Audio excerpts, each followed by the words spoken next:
They called him the mightiest hero of all time, a demigod blessed with unimaginable strength, forced to complete impossible tasks, and cursed with a fate heavier than Olympus itself. But how much of what we know about Hercules is true? Today, we separate fact from fiction and uncover the real story behind the legend of Hercules, the strongest demigod you'll ever meet. When you think of Hercules, what comes to mind? Maybe it's the Disney movie with the catchy songs. Maybe it's a warrior in a lion's skin, wrestling monsters with ease. But the real Heracles, as he was known in Greek, was far more complex.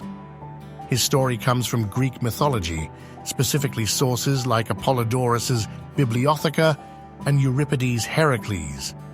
Unlike the Hollywood versions, the original Hercules wasn't just a hero, he was a deeply flawed and tragic figure. Hercules was the son of Zeus and a mortal woman, Alcmene. His birth alone sparked Hera's wrath. Zeus's wife wasn't too happy about yet another divine affair. She sent serpents to kill him in his crib, but baby Hercules simply strangled them with his bare hands. Impressive? Absolutely. But also a sign of the life he was destined to lead, a life of struggle, violence, and redemption. Before the 12 labors made him famous, Hercules committed an unspeakable act. Under the influence of Hera's madness, he killed his own wife and children. This wasn't the triumphant, muscle-bound hero we often see in movies. This was a broken man, forced to seek redemption.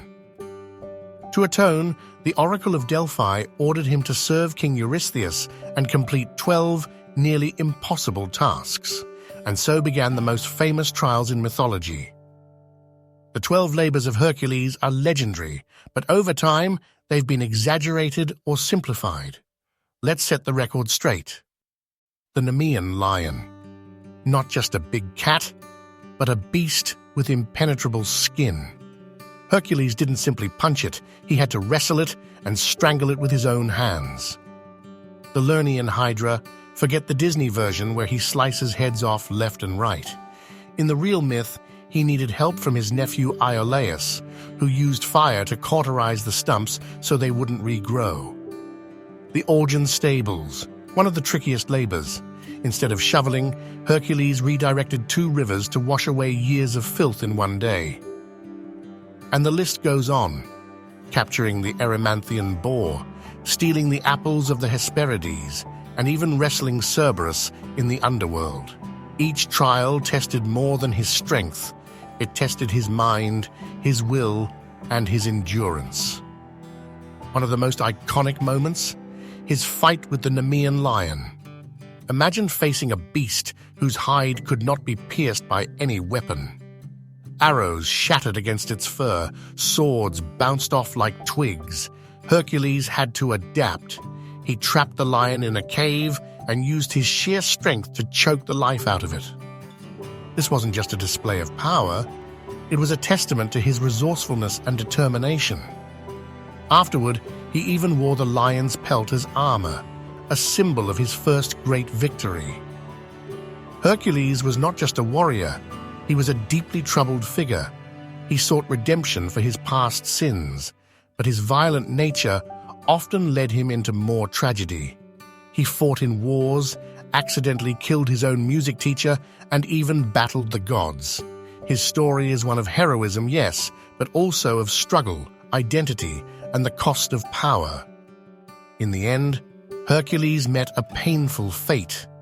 Tricked into wearing a poisoned robe by his wife Deianira, his flesh burned away in agony. Unable to endure it, he built his own funeral pyre and ascended to Olympus, where he was granted immortality. Even in death, his story wasn't about simple heroism, it was about pain, sacrifice, and ultimately transcendence. He became a god, but his journey was one of suffering, loss, and redemption. So what can we learn from Hercules? Strength alone doesn't make a hero. His story reminds us that true heroism isn't just about power. It's about endurance, redemption, and overcoming our darkest moments. From Hercules, the legendary journeys to Disney's Hercules, each adaptation shapes his myth differently. But the real Hercules was more than a muscle-bound warrior. He was a symbol of the human struggle against fate itself. What do you think? Does Hercules deserve his place as the greatest hero, or is he more tragic than triumphant? Let me know in the comments. And if you love mythology, check out our other videos on legendary heroes and forgotten myths. Don't forget to like, subscribe, and hit that bell icon for more mythological deep dives. See you next time.